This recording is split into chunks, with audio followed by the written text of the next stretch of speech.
community of Panorama City, the 91402, celebrating the re-grand opening of the splash pad at Panorama City Park, a park whose splash pad was closed for over 7 summers.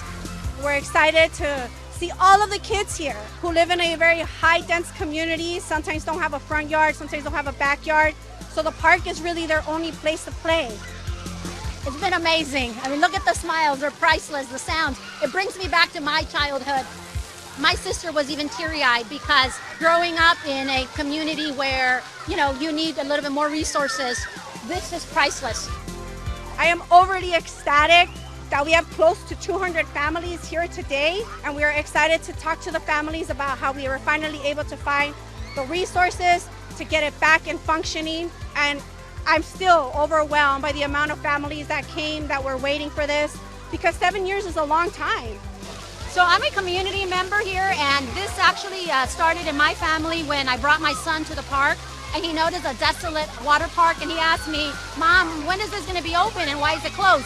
And I told him, you know what, I honestly don't know, but these are great questions. We have a neighborhood watch meeting in the next few days. Why don't you ask those questions there? My son and my daughter, they collaborated. So at the meeting, she asked the questions. Unfortunately, she was told that it was going to be closed.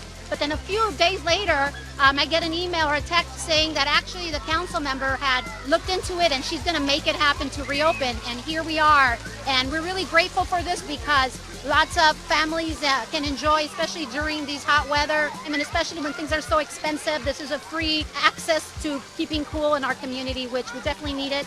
And this shows us the collaboration that when we work together, that you're never too young to be active, to get involved, that you can make positive change at any age, and especially when we all work together.